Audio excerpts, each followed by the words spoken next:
Hello guys, and welcome to another Red Life Studio episode. Please subscribe and give me a like, and share my videos if you're enjoying them. Also, feel free to leave me a comment below. Now let's begin with today's stories. I caught my GF getting double-teamed by two guys. I try to kill myself. The story. After I had a horrible incident of infidelity with my GF in college, Lisa, like I said, I went on a long tedious mission to get even with her. This was followed by years of just being bitter and jaded towards women. After college, I went down to Central America where I pretty much spent years just doing and selling drugs. Never considering getting into a relationship or allowing myself to get vulnerable with another woman. I fully admit that I was an awful degenerate during this time. Well, after a few years of this I found myself just more depressed than ever. The drugs weren't working anymore. I grew tired of having these face value shallow and temporary relationships with women. I decided to drop everything I was doing in Central America and come back to the United States. I called an old friend and made arrangements to move into his place temporarily until I got back on my feet. When I moved back to the USA, I decided to quit my gnarly drug habit I had developed preceding my college breakup with Lisa. It wasn't easy, but I was fully committed to giving happiness another shot. I also decided to give dating another chance. I had begun to feel pathetic that I was giving up on finding someone special just because some girl in college broke my heart by cheating on me. A couple months after moving into my friend's place, I had been on a few good dates with women in the area and started opening back up to the idea of allowing myself to grow close with a woman again. One day I met this girl on a dating app. We will call her Kate. Kate was 25 and I was 23, who I just absolutely fell head over heels for. She had that burgundy red hair that wasn't orange but almost more of a fluorescent but natural red. She had a 3-year-old son who honestly I loved and looked kinda just like me. Kate had just gotten out of a terribly abusive marriage and was in a very similar position as me. She also just went through a period of grief and a bad drug habit. She had just cleaned herself up and was ready to try dating again.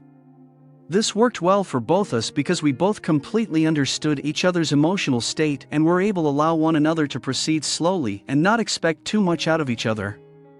We both had fears of commitment and trust issues and were still a little emotionally fragile due to our past relationships and drug habits. Besides this, we had so many things in common. Kate even said she felt like she was dating the male version of herself and she liked it because we allowed each other to be completely authentic.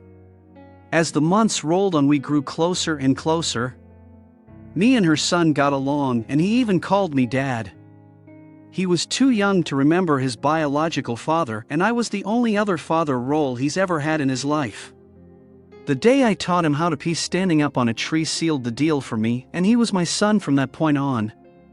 I got a job at a finance firm and Kate worked at a nightclub. Things were going well and we moved into an apartment together, bought a car together and were in the process of trying to buy a house. We were going to get married and have a kid of our own. We only smoked weed occasionally and felt like we had fully recovered from our past drug addictions and emotional wreckage. We both crawled out of the depths of real darkness and found some peace and happiness together. Or so I thought. Me and Kate never had any jealousy or suspicions with each other. We fully trusted each other. We never went through each other's phones and we knew each other's passwords and login info to everything, so we never had any issues around trust with one another. Until this happened.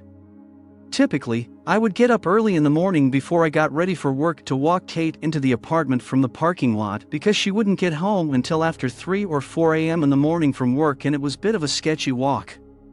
The club typically was only open until 2 a.m. most days, but recently started staying open until 4 most nights of the week.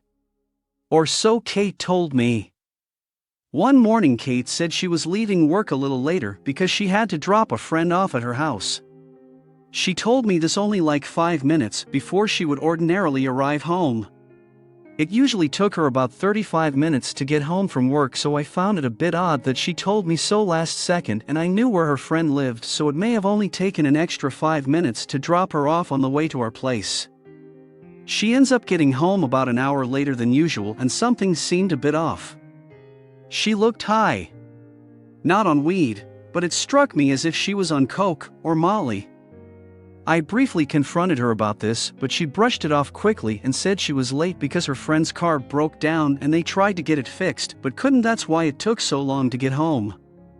This was the first time in almost a year that anything like this happened, so I quickly pushed down my suspicions and chalked it up as me being a bit paranoid because of my past experience with infidelity and dishonesty. I told myself Kate would never do anything sketchy. She had been through the same thing I went through and she knew in full detail my story about my last relationship. She would never do anything like that to me. Especially since it happened to her too. I wasn't even that suspicious of her cheating or anything. I was more suspicious that she was doing hard drugs again. Slowly but surely incidents like this started happening more frequently. First like once a month and eventually led all the way up to happening almost every week. There was a few nights where I was almost positive she was high on drugs and we fought about it.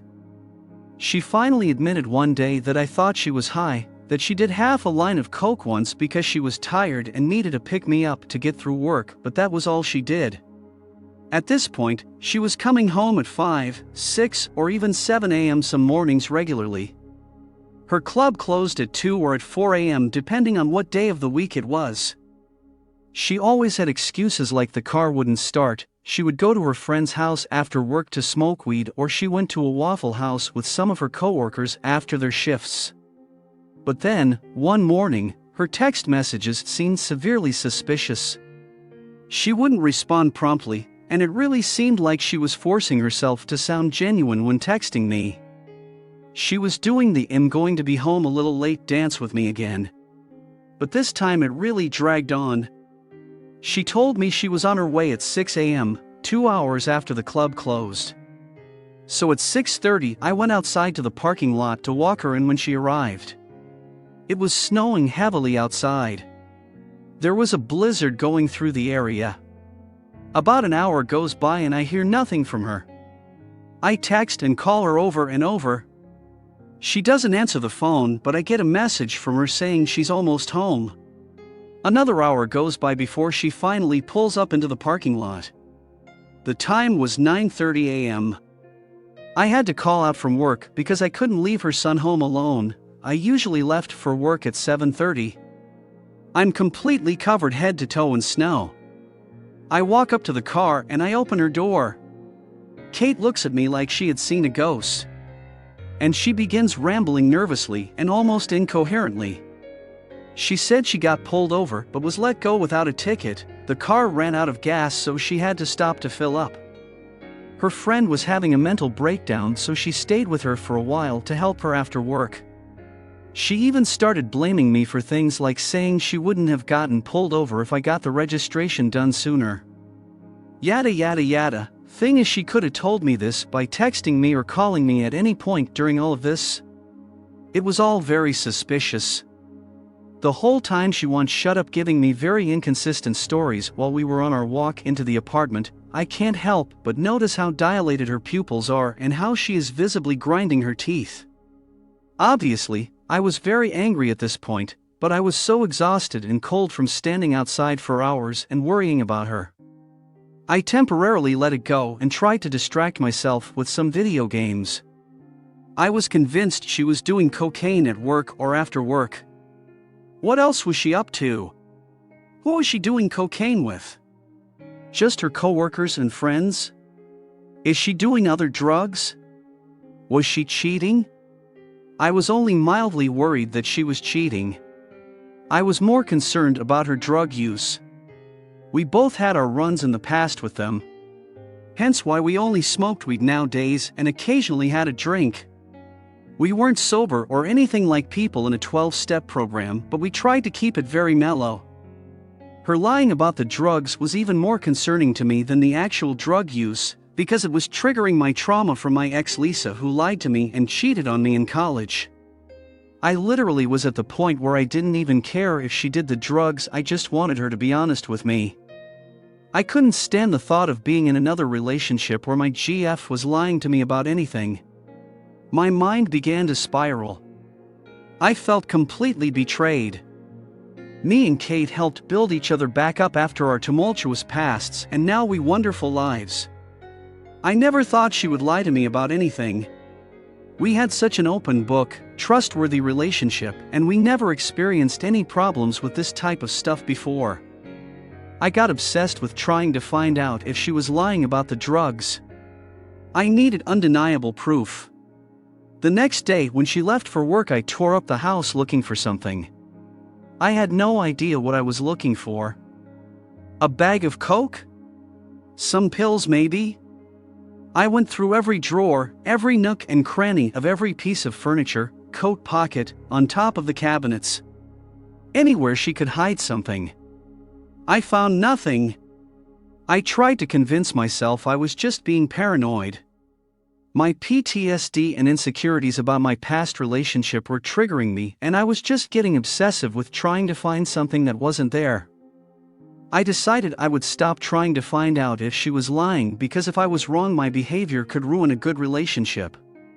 I thought Kate would never lie to me, or even worse, cheat on me.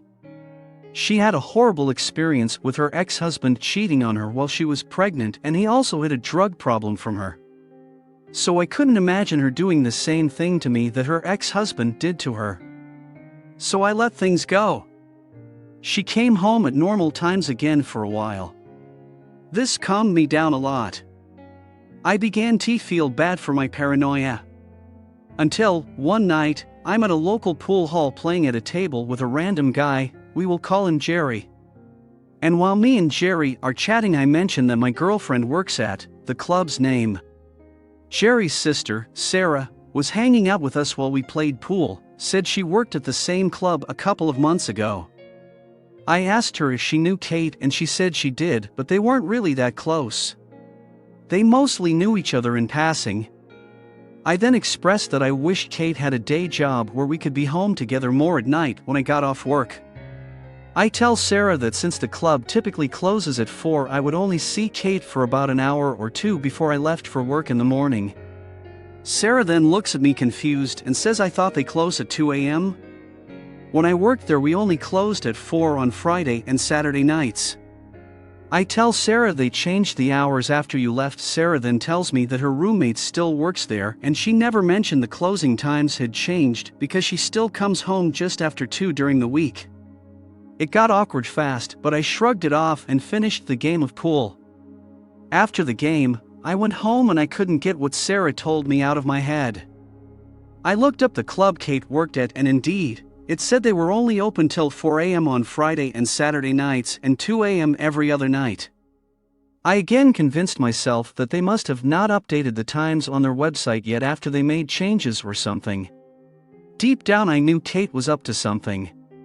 But I was so scared of being lied to again after years of avoiding relationships for that exact reason. I was in full-fledged denial. The next day was a Sunday night. I texted Kate and asked her when she would be off that night, and she said she would be home at 4:30 and she would text me when she was on her way. So at 2:30 a.m. I called the club and asked if I could speak with her. It was about her son. The manager answered and told me they had closed at 2, and Kate already left. I felt like I was going to throw up. I decided I was going to confront Kate. I don't know when she came home that night because I ended up drinking until I passed out and didn't go out to the parking lot to walk her in. When I woke up, she was asleep next to me. I got up and went into the living room where I saw her purse sitting on the coffee table.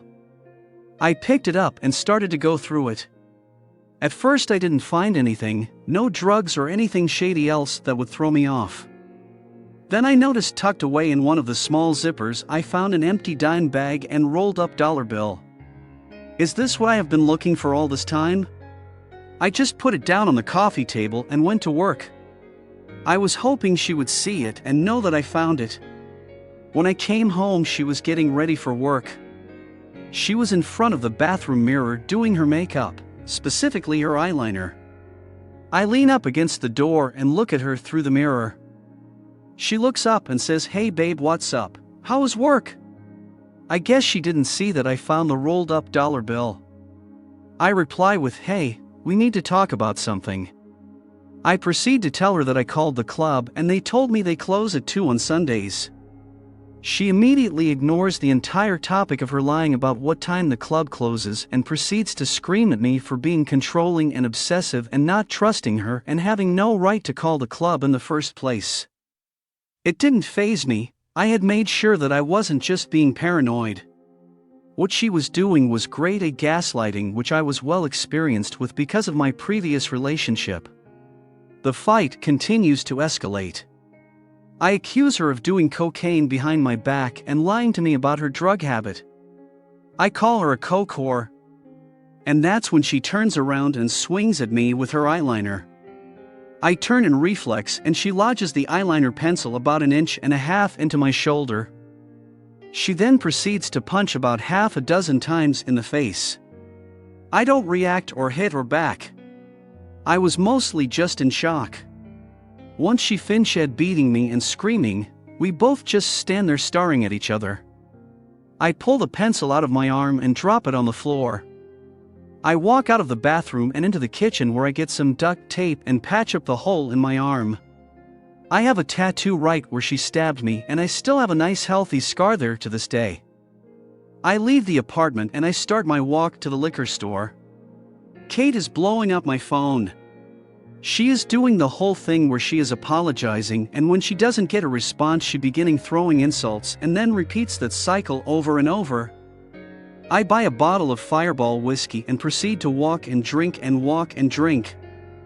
I eventually black out and wake up to none other than the Jeffrey who I played pool with the other day and some other guy I didn't know trying to pick me up out of the snow.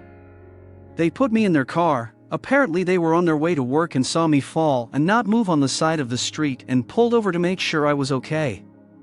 Today, I wonder where those guys worked because it must have been super early in the morning. I was walking for hours at that point and probably blacked out long before I fell. I had finished the whole bottle of whiskey very quickly. When I was in the car with them, they asked me what was going on and why I was walking around at that time of night that far from the town. I could barely talk, it felt like my lips were frozen. I was able to tell them where I lived and they dropped me off at home. When I go inside, Kate is shocked and tries to get me to lay down and get me warm. I blacked out again shortly after and wake up in a pool of vomit in my bed. I get up and take a shower and go out into the living room where Kate is sitting on the couch crying. We begin to talk. She apologizes for stabbing me with the eyeliner pencil, and she admits that she had started doing coke again and was going to her coworker's place. A few of them lived together in an apartment, they were all females, and she would do coke with them before coming home. She first started doing it to help her get through work and it just kept escalating. I asked her if it was just coke or if it was other stuff too because there were some nights where she seemed like she was more than just coke. She admits every once in a while she took a Xanax to take the edge off the coke before she came home, but she did this rarely. We ended the conversation civilly and she promised to stop doing drugs and lying to me about where she was and that she would never hide anything from me again. But now that I knew she was capable of lying and keeping things from me, I was a bit more on my toes with things than usual. Weeks go by, and things are kinda back to normal for a while. The only odd thing was Kate was working more often than usual. She would cover for people more or pick up extra shifts randomly more often. Before she only worked 4 days a week, but now she working 6 or 7 days. It didn't become suspicious until I noticed that if we had a fight on a night she wasn't scheduled to work, she would immediately start getting ready and tell me she texted her manager and asked if she could come in because she needed to get away from me. We only had one car and this was before Uber was really everywhere, so I couldn't go check out her work to see if she really was at work. But then one day my friend was over while Kate was at work and we were just playing video games and decided we wanted to go out to get some Taco Bell. Neither of us had it in forever. We had the munchies and wanted to find one, so I pulled out my phone to look on Google Maps where the nearest Taco Bell was. That's when I noticed something I had never seen before. Me and Kate shared a Google account on our Androids at the time, so it showed both of our search histories for locations we typed into Google Maps. And on that very day she searched some random location in a nearby neighborhood when she left for work. My head began to spiral again, and I told my friend I no longer felt up to it and just wanted to go to bed, so he left a bit confused. I double-checked everything on my phone and even went on my computer and did some searches to see if there was any way I was misinterpreting it. And I was not. When Kate came home, I asked her if she really went to work that night. She got real defensive and started accusing me of being paranoid. I then proceed to show her the Google Maps and how someone searched this location right when she supposedly left for work, and it was not me. She proceeds to tell me the most epic lie I've ever heard. She said I never went there or searched it, Google is wrong, it's probably just a glitch. Alright, now I finally admit it to myself. I am dating a liar again. I grab a few things and I get a motel in town. I spend many nights fighting with Kate over the phone and crying while watching shitty cable TV. I was so angry that for the second time in a row I'm dating someone who lies to me and keeps things from me. One of our fights gets so heated we completely stop talking for 2 days. We didn't break up though, just stopped talking. Something inside me was desperately hoping that maybe she's just doing coke and drugs, not cheating. But I am super suspicious that she is cheating at this point, and I couldn't let go of it. After a couple nights in the motel, I had convinced myself Kate isn't cheating, she was just back into her drug addiction. And I need to help her get out of it. I know firsthand what drug addiction can do to someone, as it did to me once. I decide to reconcile with her. It was later at night and I knew she would be back home in a few hours, and I would meet her in the parking lot with some flowers or something. I borrowed a friend's car, went to the shop and bought some flowers and headed home. I park in the parking lot and begin to wait for Kate to get home. At around 2:45 a.m. I see our car drive up to the parking lot. But I see someone in the passenger seat. It was Kate, she wasn't driving. She was sitting in the passenger seat. There was a man I didn't know driving my car. I just laid low and watched. When this random dude that didn't know parked my car, I wasn't ready for what happened next. Another man also gets out from the back seat. WTF is happening? Who are these people?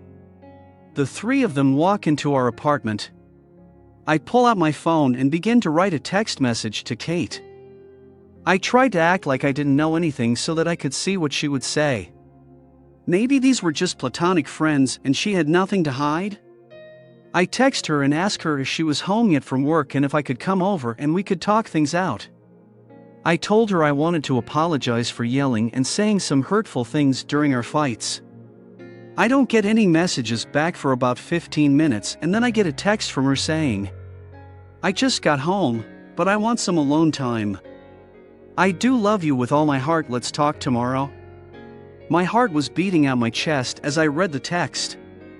I banged my head on the steering wheel in rage while simultaneously crying. I get out of my car and decide to go inside and confront her. When I get to my apartment, the door is locked. I forgot my keys because I only brought the keys for friend's car. I heard loud music playing on the other side of the door. I tried knocking but no one answered. I walk around the corner where I knew our living room window and bedroom windows were. We were on the ground floor level. I peep in through our living room window and I see no one. I was honestly hoping that I would see them, they're just smoking weed casually or something. But if they weren't in the living room, then where the fuck are they? I walk a little further down until I get to our bedroom window. The blinds were down but I could see in if I put my eyes on the edge of the window to look real close. When I leaned in to look around the blinds, my heart sank into my stomach. On the other side of the blinds, in our bed, my beautiful girlfriend, whose son I consider to be my own, was getting spit roasted by the two guys I saw her walk in with. I leaned up against the wall and slid down until I was sitting on the ground. My face fell into my hands. I sat there for 5 minutes vaguely hearing what was going on through the window above me. I contemplated going in and killing all three of them. I was so filled with rage. I decide to get up and get back into the car. I start chain-smoking cigarettes as all my memories of the relationship that I cherished so much began to dismantle in my mind. Everything was a lie. Everything I thought about Kate that made me love her so much started to dissolve. Now a lot of you have read my story about when I was cheated on by my college ex-girlfriend, Lisa. When Lisa cheated on me, my rage led me to do everything I can to get the gnarliest revenge I could. In that story, I went completely overboard and Lisa ended up extremely broken and abused. Now many years later in my first relationship after Lisa, I'm in the same position, but worse. This time, however, I decide not to get revenge on Kate as I did on Lisa. No, this time, I'm going to kill myself. But first, I'm going to kill Kate. I start the car and drive. I stop by a gas station that I know sells some basic hunting and fishing equipment 24 hours. They don't have any guns, but they had some hunting and skinning knives. I buy the largest knife they have and drive back to my motel, grab my keys to the apartment, and then head home to paint my bedroom walls with their blood. When I get there, I slowly and quietly open the front door. I begin to creep down the hallway to our bedroom. I'm gripping the knife tight, expecting one of the guys to maybe pop out. I inch up to my bedroom door. It's open, but the lights in the room are off and I can't see anything inside. It's quiet, I don't hear anything. Sweat is dripping down my face and I'm trying to control my shaking and breathing so no one hears me come in. Scared of what I might see, I reach into the bedroom and flip the light switch on. When the lights pop on, I just see Kate lying in the bed naked and by herself. Was I hallucinating earlier or something, or did those guys just leave before I got back? She didn't wake up, so I take a look around the room. I see a condom wrapper on the nightstand next to her bed, which pretty much confirmed what I saw, and I now knew I wasn't hallucinating. Me and Kate never used condoms. When I take my first step into the bedroom, I hear the door to her son's room across the hall open. I turn around quickly, ready to stab one of the two guys I saw earlier. But of course it's just Kate's son. My son. My first thoughts were, what is Kate's son doing here? Why didn't Kate take him to daycare or to her mom's house before she had two random dudes come over to fuck her? Was the little kid there the entire time while she was at work? Or while she was getting double-teamed across the hall? What the hell is wrong with her? He looks up at me from his bedroom door. Daddy, you're back, and he rushes in to hug my leg. I put my hand on his head, look at the knife in my other hand. I put the knife in my back pocket and I get on my knee and I tell my stepson I'm going away for a while. Just wanted to say bye to you and Mom before I left. He then proceeds to give me the saddest face I have ever seen. I pick him up and take him back to bed, tuck him in and tell him goodbye. I knew it would be the last time I see him, but I didn't want him to know he was about to never see me again. Now, after that, I can't kill his mother. He can't grow up without his mother. He doesn't deserve that, even if I think she deserves to die. However, I still wanted to die. I walk out of the apartment and start walking down the street, just sobbing my eyes out. I sit down at a bus stop bench and I pull out the knife and I begin cutting at my wrists. I was ready to die. For like 10 minutes I cut at them, trying to get the blood to flow harder. Then a police car pulls up, and two cops get out and one of them says, "Hey man, what are you doing?" I calmly tell him I'm done. He radios in more cops, and before I know it there is like 15 or 20 of them surrounding me. They spend about 20 minutes trying to get me to put the knife down. I'm bleeding all over. The cop walks closer to me and asks me to hand him the knife. I stare at the knife for a few seconds. But he hadn't talked me off the ledge.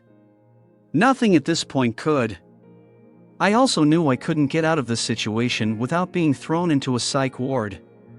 I raise the knife over my head and lunge at the officer, and before I could even take 2 steps I'm on the ground getting tasered and they're piling on top of me, putting handcuffs on me. I had made one major miscalculation. I thought if I made a move towards the officer they would for sure shoot me dead. But I forgot I was white.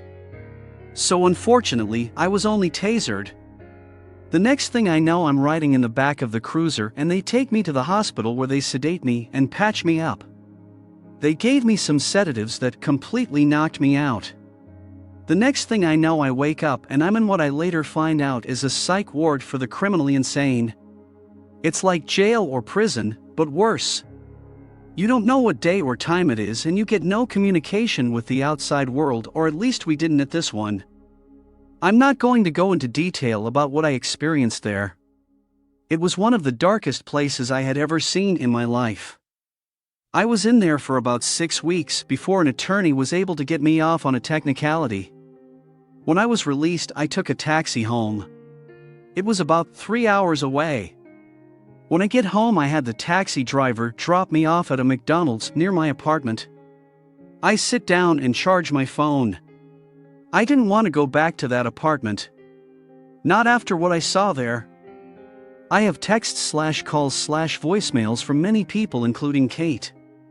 I also obviously was let go from work. My credit cards were all maxed out. Kate clearly had been using them because she had a card for all my accounts. I called Kate and she was ecstatic to hear from me. She had been so worried and had no idea what happened to me. I told her I would explain everything, but I needed her to meet me at the McDonald's and not to bring her son with her. She was confused at first, but agreed she would meet me after she dropped her son off at daycare. Kate later walks into the McDonald's and rushes to try and hug and kiss me, but I brush her off and tell her to sit down. This threw her off a bit, but she sits down and I tell her what happened. Everything I saw before I was thrown into the ward. What she responded with shocked me. Kate had the audacity to try and deny everything. She said I must have looked into the wrong apartment and saw someone else. I shook my head in disbelief and I cut her off mid-sentence. I told her she needs to tell me the truth right now, and if she tries to lie to me again, I will get up and walk out of this McDonald's and she and her son will never see me again. I look at her sternly in the eyes and she could see I meant every word I said. I ask her one more time, "Have you been cheating on me?" She looks down at her lap and begins to cry. She mutters, "Yeah, I have." She proceeds to admit that her drug problem had gone from coke to meth, and she was also doubling down with Xanax every night. That's why the guy was driving our car, because she was too intoxicated to drive. I stare at her for about a minute and before I let out a big sigh. I pull my phone out of the charger and stand up. She looks up and asks, "Where are you going?" I look her dead in the eyes and say, "I'm going to go do drugs, it's all I can think to do right now." As I pick up my backpack, she asks me if we are still together. I tell her no, I didn't mean I was going to stay if you told me the truth, I was going to leave either way. I just wanted to hear you admit it before I left. The events after. For the next few months, I pretty much lived on the road, basically homeless. I would hop from town to town, mostly selling drugs at strip clubs, and crashing where I could. Sometimes I slept in motels, sometimes I slept outside. I was doing a lot of my own product. I lost almost 65 pounds in these few months because sometimes I would go days without eating or sleeping. One day I wake up in a hospital. I had been having seizures, and my internal organs had begun failing. I was severely malnourished. I'm 6 feet 5 inches and I was weighing in at 155 pounds, soaking wet after a big meal. Multiple doctors and therapists came in to see me every day trying to figure out what was going on with me. I spent about a month in the hospital recovering before I was discharged. The doctors recommended I seek a sobriety program. They concluded that I had no mental disorders other than PTSD and mostly just had a polysubstance addiction problem. When I was discharged from the hospital, I stayed at a halfway house/shelter for almost 4 months. I found a sober program and began going to meetings and never touched a drug again since I was released from the hospital. I got a new phone and number. Almost no one from my life prior to my stay in the hospital had any contact with me anymore. While I was in the halfway house, I started working out to try and regain some size. I looked like a beanpole. When I was released from the halfway house, I got a job at a nearby gym as a personal trainer. A brand new career path for me, but the gym had become my new safe space where I felt Oklahoma. Fast forward 5 years to today. I am still sober to this day. I'm weighing in at a healthy and lean 265 pounds. I am happily married for 2 years. I run my own lucrative business. The day I left the hospital, I thought long and hard about what I was going to do with my life. My instinct was to retreat into darkness. I still wanted to get back at Kate for what she did, just like I did with Lisa in college. After a few long periods of thought over the course of a few weeks, I decided the best revenge would be to live the best life I could. And most importantly, I decided to stop feeling sorry for myself for the things I went through. This changed the game for me. I stopped blaming others or the world for the things that happened to me. Looking back at this today 5 years later and where my life has led me, I am so happy I made the decision to try a different course of action. I don't even recognize myself anymore. When I wrote these stories about Lisa and Kate, I don't even see me. I see some other messed up kid. I turned 30 this weekend. I got sober a month before my birthday 5 years ago. If you would have told me back then that I would be where I am now, I would never believe you.